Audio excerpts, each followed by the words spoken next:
Good evening, everyone. This is Angy Stewart from Miami InnerLight, my InnerLight, here at Kardec Radio again. We are here every 2 weeks, and it's a blessing that we are able to be here again. And if you are new here, we just would like to talk a little bit about Kardec Radio. If you know anyone that does not use Facebook, but I would like to participate of this study and of many other studies, please tell them to go directly to kardecradio.com, because when they go there, they can see all these live streaming talks and lots of different book studies, and they can also participate even if they don't have Facebook. But our class, if you are new here, it's very simple. It's only 1 hour. We study 2 books, and we are finalizing this beautiful book, Thought and Life. Today we are going to do chapter 26, Prayer. And we do it for about 40 minutes, and then the other 2 minutes we do the gospel according to Spiritism. And this book we go little by little. It's an important book for all of us. So I like to read and comment, but certain chapters Kardec dissect like a doctor, really. He dissects many little portions of the same item. So just to speed it up a little bit with the gospel, I will start doing like little summaries of certain pages, so we don't read every single page and we kind of waste a lot of time in it because we can't comment as much. So, and I also would like to talk about the other books that I am planning on studying. So our next book will be this one, Brothers of Other Lands. So this beautiful book was psychographic by Chico Xavier and Valdo Vieira. It's a very, very beautiful book, and I already explained that this book was actually written in the United States when they both were visiting here, and the messages were received in English. So it's really an important book, a very special book for us that we live in different countries, and we were born in different countries, but we are now living in the United States, or many people that follow us, sometimes they are from different countries too. So this will be a great book that we will study. Another book that I really recommend to you guys to buy, it's a fake book, but don't worry, it's such an interesting book that even if it's a very thick with a lot of content, it's a very powerful. So here is the name of the book, The Spiritist Review. This is the Spiritist Review that's in English from 1858. It's really beautiful book that Kardec also this is actually the Spiritist magazine that Kardec had monthly. So he compiled all the magazines from 1 year and he put together in this book. And I recently started adding this book to our gospel at home. So my gospel at home now is very different because we study a lot of books. We study the Old Testament, the Spiritist book, this book, that's the Spiritist Review, and the Gospel. So I had to actually have extra time in my Gospel because there's so many books. From 30 minutes we went to 45, and now we are in 1 hour. But it's great. It's only once a week, so it's a blessing. So let's start. And as I always say, if you have some water, please put next to you, and the enlightened spirits will really bless this water, and it will be like our medication through the rest of the week. So I just would like to invite you now just to relax, close your eyes for a few minutes and a few seconds, and let's do our initial prayer. Almighty God, beloved Master Jesus, thank you so much for this beautiful opportunity of being here again, studying the gospel, studying this beautiful book, Thought and Life, together with our friends, recording to the ones that will be able to listen to us later on. Thank you so much, Master Jesus, for the opportunity of being always here, spreading the good news. And please bless all of us so we can all be better inspired to talk and to listen. Thank you so much. So be it. Very good, my friends. So let's do it. So today we are in chapter 26, prayer. Hello, Saul. How are you? And I will read the chapter, and as usual, let's comment a little bit later. And today I have special comments to talk about prayer itself. So let's go. Prayer. Prayer is a divine journey of a mirror of our soul, aiming towards the higher realm, in order to reflect its greatness. Prayer is like a live appeal to the powers of the heavenly spirit. This appeal may be clothed without words, in the silent language of the vibrations of the soul. Imagine a mirror turned toward the sun to reflect its brightness into a dark pit. This is essentially the function of a prayer, as it reaches the divine love and concentrates its light upon the ignorance and suffering, misery and hatred present in the world.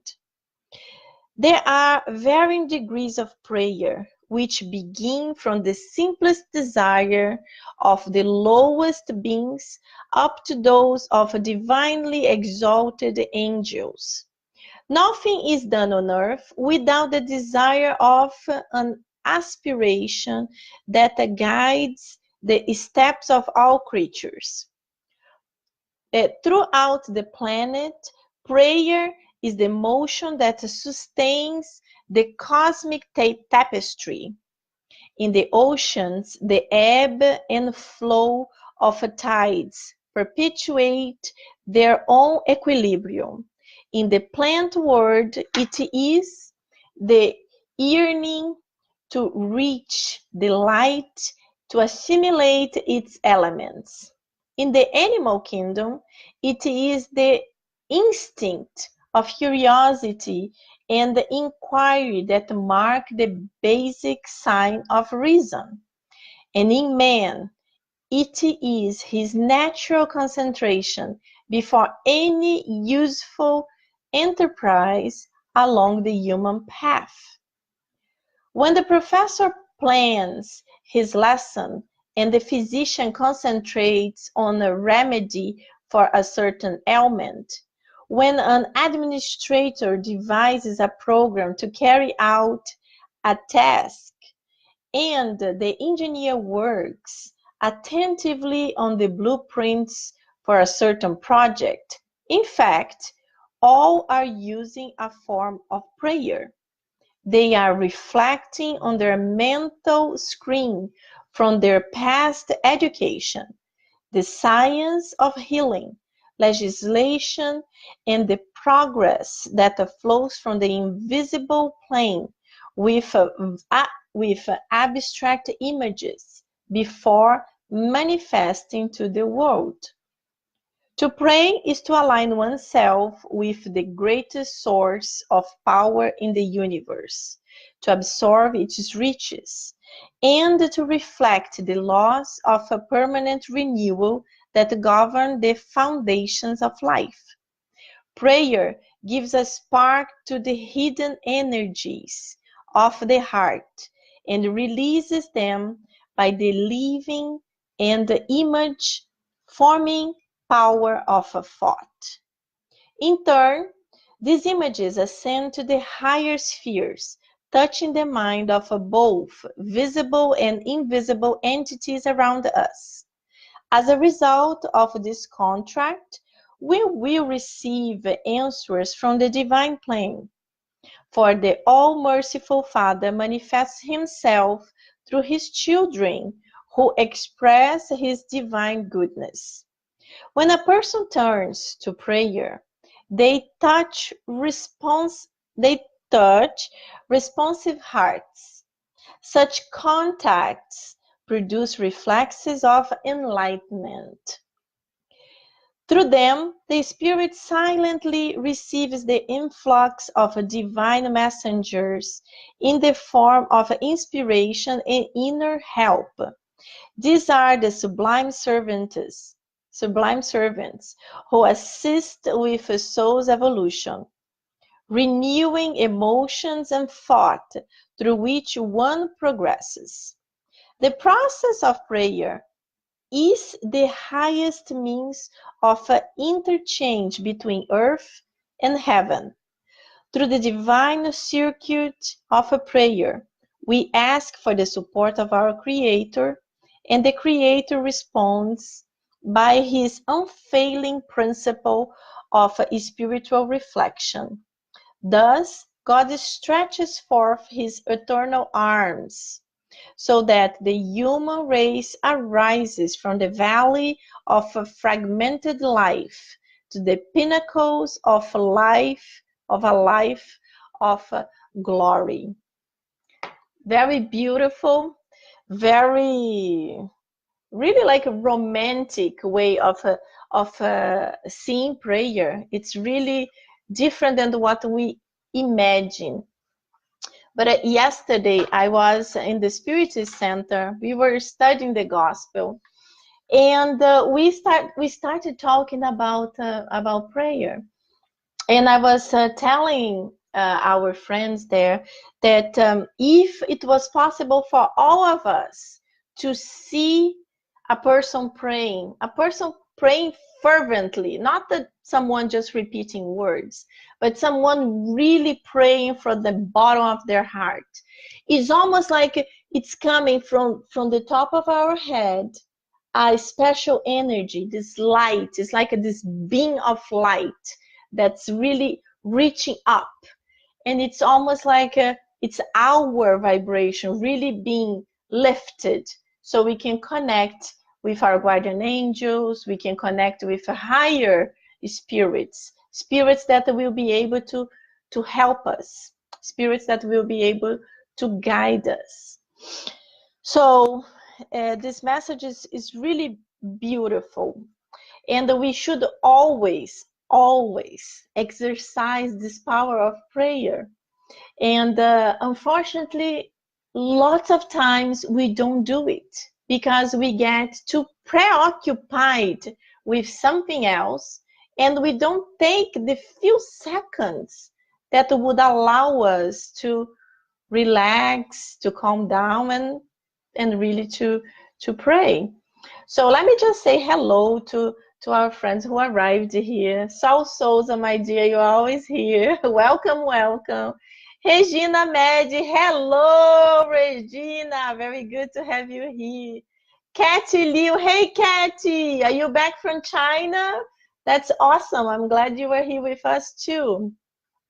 Lucia Birmingham, hello, my dear. Welcome. A pleasure to have you all here. I believe Carla forgot, because Carla is always here too, but I believe she forgot today.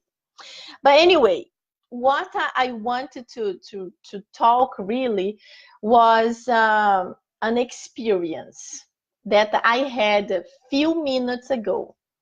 My son, he is only 13 years old, and was 8 o'clock and he was not home. I started getting concerned because he never did that. He never arrived so late. And but I usually feel when something is wrong, so then I get very nervous, and I was not feeling any kind of problem. So I knew he was hanging out with his friends. Unfortunately, his phone broke last night, so we had no way to get in touch with him. So I started contacting his teachers, and I started researching phone numbers from his friends. And not easy, because teenagers, they don't want the parents to contact the friends, so they hide the phones the best way possible. But I manage, and of course, I have the cell phone of some of his teachers too. So we all got together, and the teachers contacted the friends. Anyway, it was really a stressful time for us, even if it was not a lot of stressful time, because until 8 o'clock I was okay. And unfortunately, by a coincidence, my mother had 2 horrible nightmares yesterday with me. So uh, the nightmares were absolutely terrifying, but it was me in the dream, in her dream. And then I started becoming nervous, and I connected the dream of my mother with my son. And that's when I start panicking. And I was totally calm until 8. And then I start panicking because of what my mother told me yesterday. And of course, my poor husband, he freaked out also. We cannot contact my son. Was very stressful.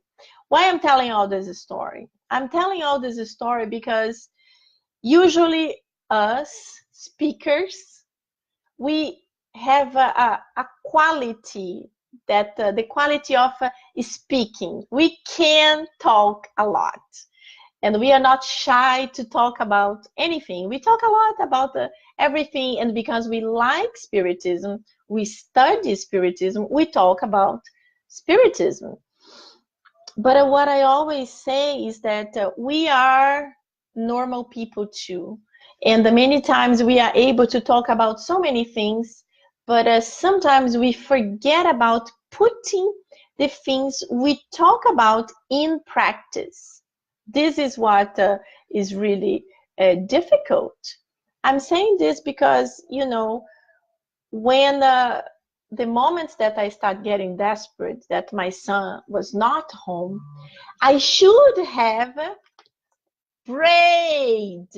I should have used the power of prayer, because this would make me calmer, would connect me with my guardian angel, and was going to really help me to be able to remain calm and be reassured that everything was fine. He was soon be home, but I didn't do it. So I'm here just to testifying to you that we have the power of talking, but we are normal beings, that sometimes we also, in the moments of desperation, we don't do what we are supposed to do. So this is what we have to do, because we study so much. We understand that the prayer really helps, even if something bad already happened and we cannot change it. The prayer will be able to help us to calm down, to help us to relax with whatever we will have to face. Will give us this strength that is so important. So this is like my testimony, my testimony for this chapter of a prayer. So we can go a little bit deeper into everything. Let me see what our friends wrote here. So Saul, true prayer is an inner communication between you and God. Yes, exactly, Saul. That's the best direct line, the direct speed ever, because it's really the direct communication. And I have a friend that many years ago, he told me that when we pray, it's like we are talking to God. So that's our direct connection, talking to God. But when we meditate, when we take that moment to relax, calm down, concentrate in our breath, in our respiration, our breathing system, we are able to listen to God. So that's when we have these ideas, these positive ideas. So it's prayer is very much connected with meditation. So if we could use both all the time, it would be really, really super special. The things like we forget, sometimes during the most important moments when we really need to exercise the power of prayer, that's when we get desperate, we get nervous, we do all kinds of things, and we don't.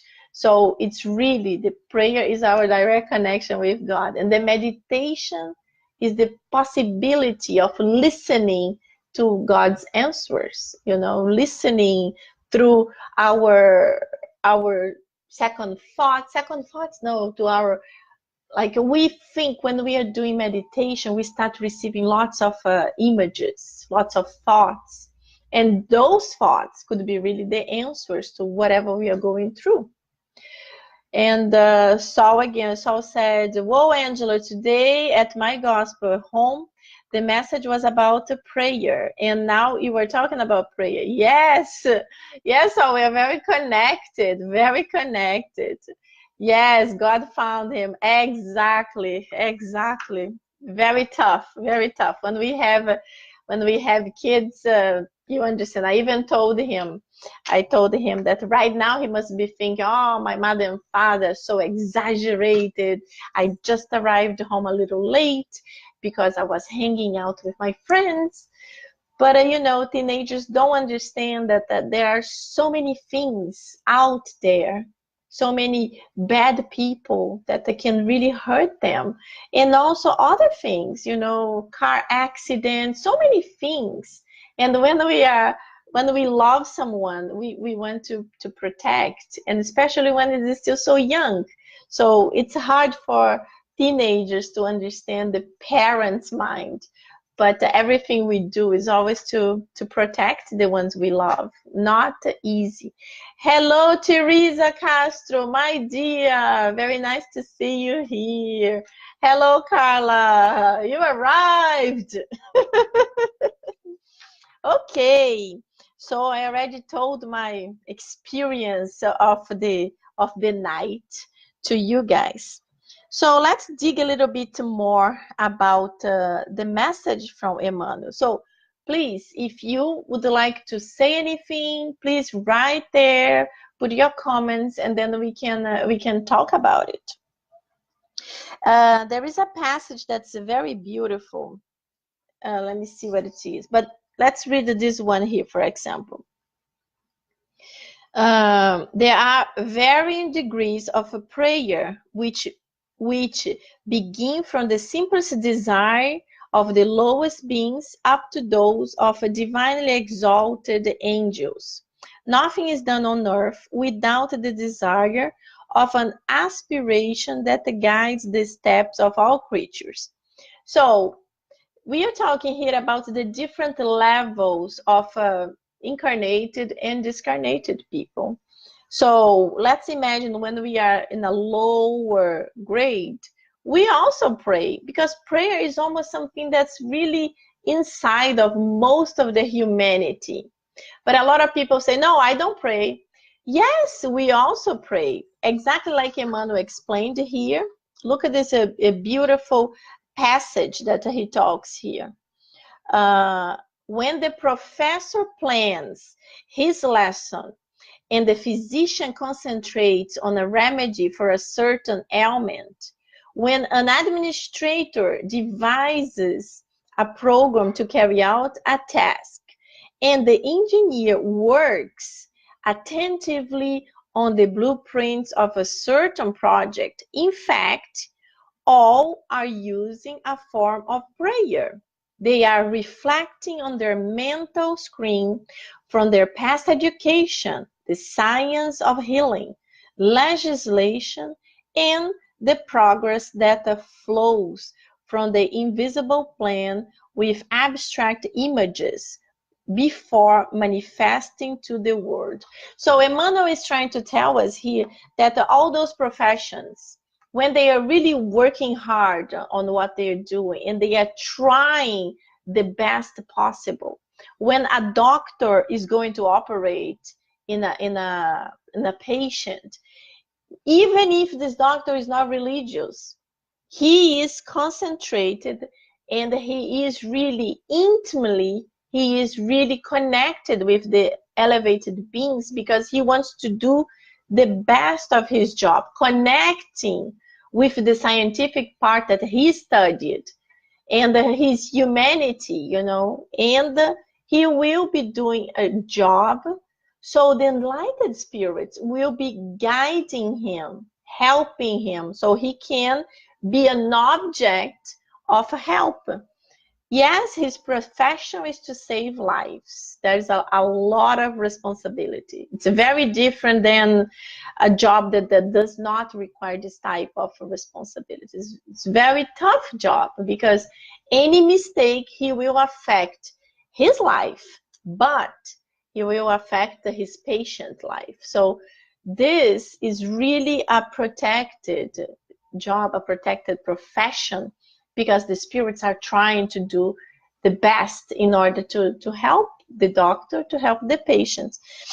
But even when a person is preoccupied with their job, for example, it's a father of a family and his company is not doing well and he has to make a tough decision, but he's not praying, he's not thinking about that. He's thinking just about how should I do.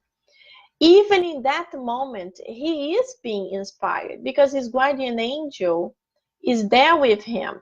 We all have guardian angels. At the moment, even before we are born, you know, at the moment of conception, we already have a spirit that will take care of us through our whole reincarnation. So at that moment, he's already connected with his guardian angel that's preoccupied with him and is trying to help him, is trying to inspire him. So he will have the correct decision, or maybe saying the best decision. The difference is, if this father of family, if he could, in that moment, really elevate his thoughts towards God, even sometimes people say, I don't believe in God, I believe in the cosmic energy. Yes, it's possible. You can call God whatever you want. You just need to understand this is something bigger than you. It's something more important than you. It's the creator. If you believe the cosmic energy is what governs the world, that's fine. God is just a name. You can call whatever you want. So if that moment that the person could really elevate his thoughts and just think, please help me to take the better decision to my family, this would happen.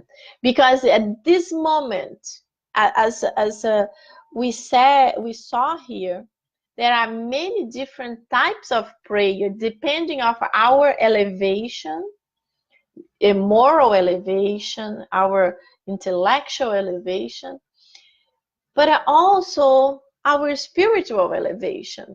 Why I say spiritual elevation? Because you don't need to be a religious being to be able to do a prayer well. You don't need to. Yes, if you are, it makes so much easier, because people who are religious, from any religion, they are already connected. They already know there is something they cannot see that many times are helping them. So they are already connected to it. So this is easier for them to establish this connection. But people who are not religious, they can also establish some connection with God. And whenever we are able to establish this connection, the being of light that I always say that comes from our main chakra, the coronary chakra that stays on top of our heads, this being, this light emanates in such a strength, like it's such a big, strong being that really connects us with the elevated spirits.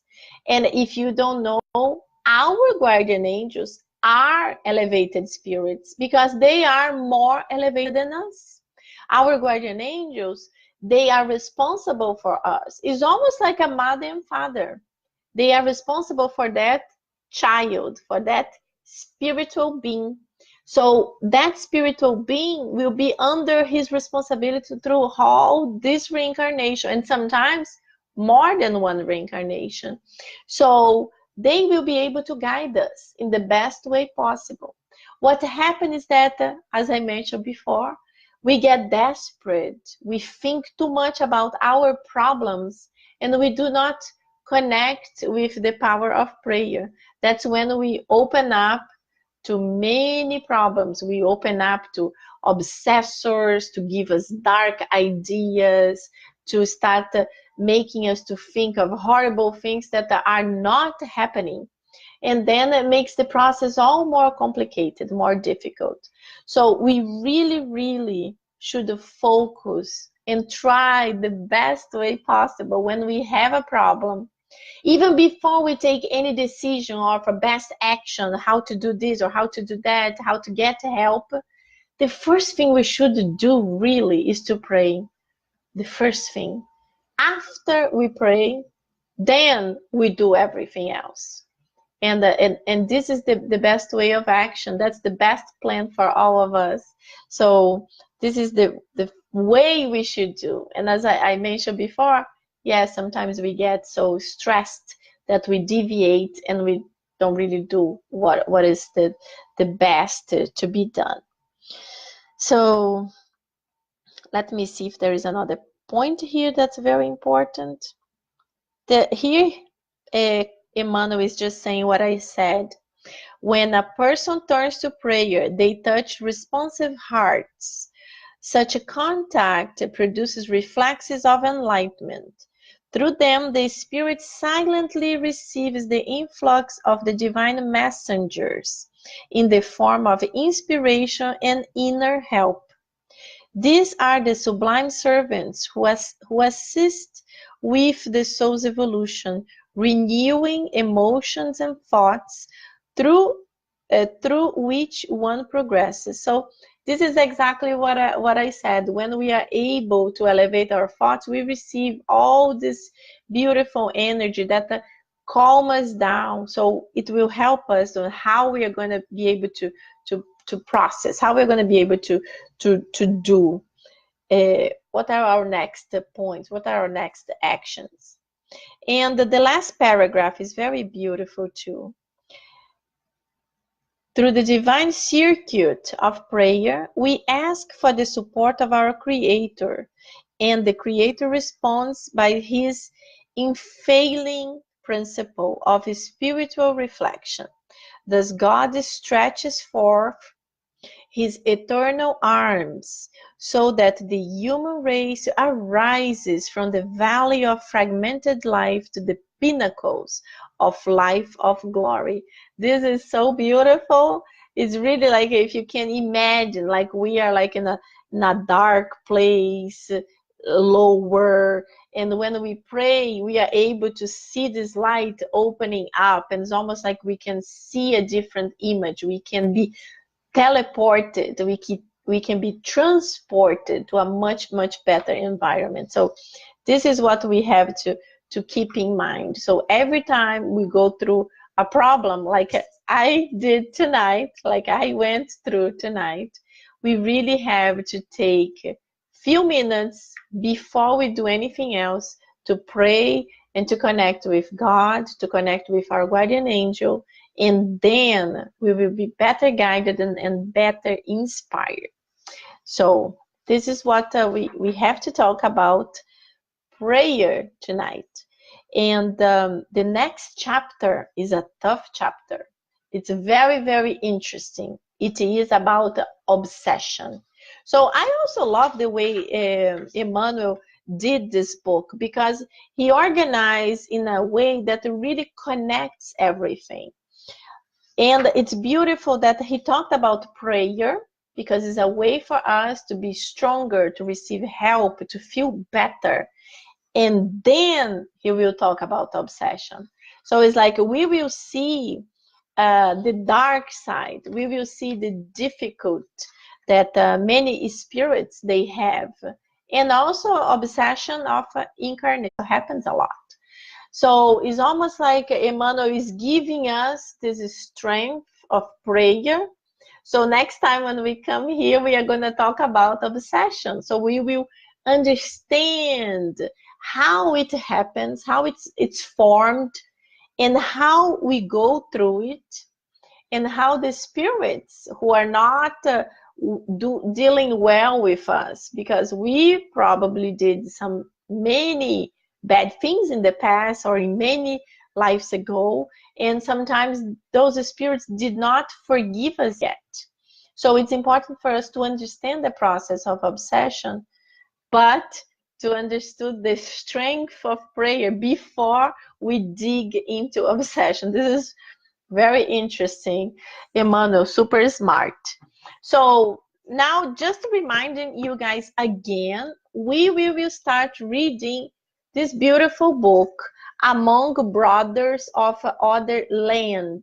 And this book was a psychographic by Chico Xavier and Valdo Vieira. So if in your Spirit Center you can't buy it, try to buy it through Amazon.com, because some friends told me they were able to find it in Amazon.com. So it will be very good, because we are in lesson 26 today. So we have just 3 more lessons. So in 3 more lessons, we start a new book. So it's important that you have your book, because this new book, we are not going to be taking pictures. So it's important for you to be able to follow, if you want to have your own book, to be able to follow, not only with me reading. So let's go now to the gospel according to Spiritism. And the last time we stopped in chapter 1, number 11. It was a beautiful message of the Spirit Erastus. And he was and he is disciple of St. Paul. So we have to read the comments about his message. So briefly talking about his message, he was talking about the experience of St. Augustine, and how St. Augustine became one of the biggest divulgers of Spiritism. And he's explaining that he's one of the spirits, the enlightened spirits, that really guides us here on earth right now through his life in the physical realm, but then through his spiritual realm experience. So I just wanted to read now the comment that Kardec made. So we can go to chapter 2. So let's go. If you have this version, just go chapter 1, number 11, comment. Has St. Augustine, therefore, came to destroy what he himself built? Certainly not. But like so many others, he sees with the eyes of the Spirit what he could not see as a man. His unconstrained soul sees a new light, and understands what it could not understand before. New ideas have revealed to him the true meaning of certain words. While on earth, he judges matters according to the knowledge he possessed. But when a new light shone upon him, he was able to judge things more wholesomely. It was thus that he had to change his mind regarding incubus and succubus spirits, as well as the anathema that he had launched against the theory of the antipodes. And then we can read in the bottom what are succubus and incubus. So it says that the incubus and succubus are evil spirits, male and female respectively, who lie with persons in their sleep to have intercourse. So this was the idea that St. Augustine had while he was incarnated. And when he reached the spiritual realm, he was able to be more enlightened. He was able to see that's not like this. It's not exactly what he's talking about. So Kardec is commenting what happened to St. Augustine. But this happens to all of us. All of us. It's like, for example, for us, we are spiritists. We are people that really have more light regarding certain matters. It's not that we are enlightened people, no way, but we have the mind a little bit more open to understand certain things that most of the population cannot understand yet, like reincarnation, mediumship, communicability with the spirits, life after death. So there are lots of items that a lot of people say, no, I even can believe in reincarnation, but I do not believe in communication with the spirits. A lot of people say that, and then say, oh, because all the spirits are evil. And then I always say, it's not right. It's not like that. Imagine a person that's a loving person here on earth. When this person dies, is going to become evil? It's not like that. We are exactly what we are right now. That's what we become when we go to the spiritual realm. The difference is when we are in the spiritual realm, we don't have this matter. We don't have this physical body that encapsulates our souls. So we don't have this difficulty to understand many things, many things. We don't have such a difficulty. It's easier for us. So when we are in the spiritual realm, we can see things in a much brighter way. It's almost like we take this, how can I say, this scale from our eyes that don't allow us to see very well. And we are able to see and we are able to understand in a much faster speed too. So this is exactly what happened to St. Augustine. And then when he talks about the theory of antipody. So let's read what the theory of antipody is. Theory of antipody. St. Augustine thought there was no reason to believe that the humans lived on the opposite side of the earth, walking with their feet opposite ours. Due to the lack of knowledge of the spherical forms of the earth, St. Augustine's opinion was commonly held before the science proved it otherwise. So we have to understand that St. Augustine, he was a person incarnated in a period of time that science was not developed yet to fully prove, because we know that some scientists already had an idea that the world was spherical, and also that the planet Earth was not the center of the universe, and the sun was the center of the universe. But as we know, the church was the power in that time. So whatever the church said, that was the truth. And many scientists, they were killed. They were killed because they disagree with the church. So St. Augustine followed the church. He followed their beliefs. And if you imagine, nowadays there are things that we say, oh, that's impossible. I have to tell you a funny story. That's me again.